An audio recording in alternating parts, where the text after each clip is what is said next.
Hey guys, গুৱাহাটীৰ পৰা ৰিকুৱাৰমেণ্টৰ কাৰণে নটিফিকেশ্যন আহিছে। যদি আপুনি ইণ্টাৰেষ্টেড আৰু আপুনি গুৱাহাটীত জব বিচাৰি আছে, দেন এইটো ভিডিঅ' আপোনাৰ কাৰণে বহুত ইম্পৰ্টেণ্ট হ'ব গৈ আছে। মই আজি আলোচনা কৰিম ইনষ্টিটিউট অফ কোঅপাৰেটিভ মেনেজমেণ্ট গুৱাহাটীৰ পৰা আহিছে নটিফিকেশ্যনটো। এইটো ৰিকুৱাৰমেণ্টত আপুনি এপ্লাই কৰোঁতে কোনো ধৰণৰ এপ্লিকেশ্যন ফি পে'মেণ্ট কৰিব নালাগে।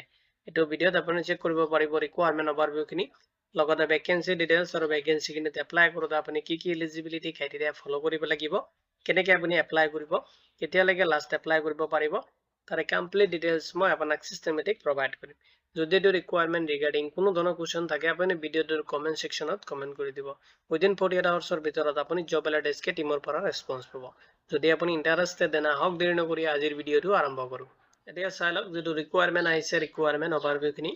অৰ্গেনাইজেশ্যন নেমটো দি আছে ইনষ্টিটিউট অফ কোঅপাৰেটিভ মেনেজমেণ্ট গুৱাহাটীৰ পৰা আহিছে নটিফিকেশ্যনটো। পোষ্ট নেমটো দি আছে আপুনি লেকচাৰাৰ, পোষ্টত এপ্লাই কৰিব পাৰিব। টোটেল আপোনাৰ 2 ভেকেঞ্চিজ দি আছে য'ত আপুনি এপ্লাই কৰিব পাৰিব।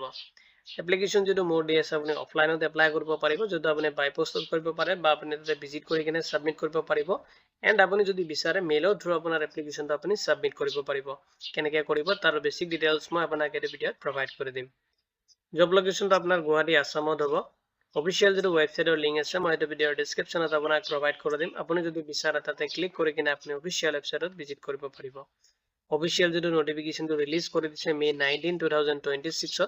এতিয়া চাই লওক ভেকেঞ্চি ডিটেইলছখিনি, য'ত আপুনি এপ্লাই কৰিব পাৰিব। লেকচাৰাৰ দি আছে, য'ত MBA দি আছে, অব্লিক দি আছে আপোনাৰ এগ্ৰিকালচাৰ বিজনেছত আপোনাৰ পোষ্ট আছে 1, আপুনি এপ্লাই কৰিব পাৰিব। লেকচাৰাৰ য'ত আপোনাৰ কম্পিউটাৰ চাইন্স অব্লিক IT, য'ত আপুনি 1 পোষ্টত এপ্লাই কৰিব পাৰিব। এতিয়া চাই লওক পোষ্টত এপ্লাই কৰোঁতে আপুনি কি এলিজিবিলিটি ক্ৰাইটেৰিয়া ফ'ল' কৰিব লাগিব। এডুকেশ্যনেল কোৱালিফিকেশ্যন, যদি আপুনি MBA অব্লিক দি আছে এগ্ৰিকালচাৰ বিজনেছ পোষ্টত এপ্লাই কৰি আছে, দেন আপুনি MBA কোৰ্চটো কমপ্লিট কৰিব লাগিব। অৰ দি আছে নাইবা যদি আপুনি MSc ইন এগ্ৰিকালচাৰত কমপ্লিট কৰিছে, মিনিমাম আপোনাৰ 55% মাৰ্ক লাগিব আৰু আপুনি যিকোনো ৰেকগনাইজ ইউনিভাৰ্চিটিৰ পৰা আপোনাৰ কোৰ্চটো কমপ্লিট কৰিব লাগিব। যদি আপুনি কম্পিউটাৰ চাইন্স অব্লিক IT পোষ্টত এপ্লাই কৰি আছে, তাতে আপোনাৰ MSc IT বিচাৰিছে, নাইবা আপোনাৰ তাত যদি MCA আছে আপুনি এপ্লাই কৰিব পাৰিব। অৰ দি আছে নাইবা যদি আপুনি MTech ইন কম্পিউটাৰ চাইন্সত কমপ্লিট কৰিছে, এটলিষ্ট আপোনাৰ 55% মাৰ্ক তাতে আপোনাৰ থাকিব লাগিব, তেতিয়াহ'লে আপুনি এপ্লাই কৰিব পাৰিব। লগতে আপোনাৰ মেণ্ডেটৰী ক্লিয়াৰেন্স থাকিব লাগিব যিকোনো বহুত ষ্ট্ৰীমৰ কাৰণে। আপুনি নেশ্যনেল এলিজিবিলিটি টেষ্ট মানে NEET কমপ্লিট কৰিব লাগিব, আৰু নহ'লে আপুনি ষ্টেট লেভেল এলিজিবিলিটি টেষ্ট মানে স্লেটটো ইজ মেণ্ডেটৰী আপুনি ক্লিয়াৰ কৰিব লাগিব, তেতিয়াহ'লে আপুনি এলিজিবল হ'ব। লগতে বিচাৰিছে আপোনাৰ ৰিকুৱাৰমেণ্ট এক্সপিৰিয়েঞ্চ, মিনিমাম আপোনাৰ 5 years তেনেকুৱা টিচিং এক্সপিৰিয়েঞ্চ থাকিব লাগিব।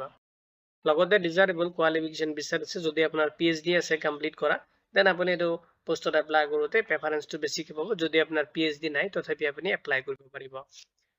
চেলাৰী ডিটেইলছখিনি চাই ল'ব, য'ত আপোনাৰ মান্থলি 40,000ৰ পৰা আপুনি 90,000 ৰিচিভ কৰিব, আৰু কণ্টেক্টটো আপোনাৰ কণ্টেক্ট হ'ব যিটো আপোনাৰ 3 yearsৰ কাৰণে হ'ব, আৰু আপোনাৰ যিটো পাৰফৰ্মেঞ্চ থাকিব ইয়াৰ ওপৰত বেছ কৰি কিনে এডিশ্যনেলি আপোনাৰ 2 years এক্সটেণ্ড কৰা হ'ব।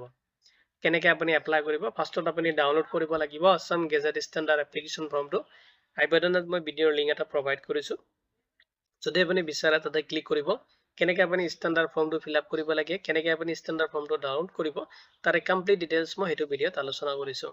যদি আপুনি বিচাৰে জব এলাৰ্ট ডেস্ক পৰ্টেলৰ পৰাও আপুনি আছাম গেজেট যিটো ফৰ্ম দি আছে এইটো আপুনি ষ্টেণ্ডাৰ্ড ফৰ্মটো ডাউনলোড কৰি কিনে ফিল আপ কৰিব পাৰিব। নেক্সট আপুনি প্ৰিপেয়াৰ কৰিব আপডেট CV, লগতে এটাচ কৰিব আপোনাৰ ৰিকুৱাৰমেণ্ট ডকুমেণ্টছখিনি, লগতে এডুকেশ্যনেল এণ্ড আপোনাৰ এক্সপিৰিয়েঞ্চ যিখিনি আছে সেইখিনি ডকুমেণ্টছ আপুনি ৰেডি কৰিব লাগিব, আৰু চেল্ফ এটাচ কৰি কিনে ফটোকপি কৰি কিনে তাতে চেল্ফ এটাচ কৰি ল'ব। নেক্সট আপোনাৰ দুটা মেইল ID দি আছে, আপুনি মেইল ID দুটা যদি বিচাৰে নোট কৰি ল'ব, যদি আপুনি ইণ্টাৰেষ্টেড হয়। যিকোনো এই দুটা মেইল IDৰ পৰা যিকোনো এটাত আপুনি মেইল কৰি দিব পাৰে।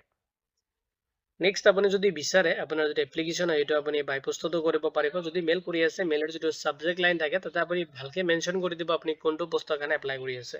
যদি বাই পোষ্টত কৰি আছে, পোষ্টত যিটো আপোনাৰ এনভল্ভ থাকিব তাৰ ওপৰত আপুনি পোষ্ট নেমটো মেনশ্যন কৰিব, আৰু এড্ৰেছটো আপুনি নোট কৰি ল'ব।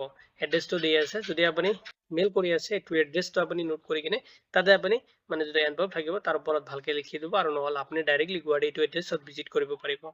এপ্লাইৰ যিটো লাষ্ট ডেট দি আছে, আপোনাৰ এপ্লিকেশ্যনটো এপ্লাই কৰিব পাৰিব 2 June 2026 লৈ কিনে। ইম্পৰ্টেণ্ট যিখিনি লিংক মই ভিডিঅ'ৰ ডিছক্ৰিপশ্যনত প্ৰভাইড কৰি দিম, লগতে আপুনি জব এলাৰ্ট ডেস্ক পৰ্টেলত চেক কৰিব পাৰে। যিটো ৰিকুৱাৰমেণ্ট ৰিগাৰ্ডিং কোনো ধৰণৰ কুৱেশ্যন থাকে ভিডিঅ'টোৰ কমেণ্ট ছেকশ্যনত কমেণ্ট কৰি দিব।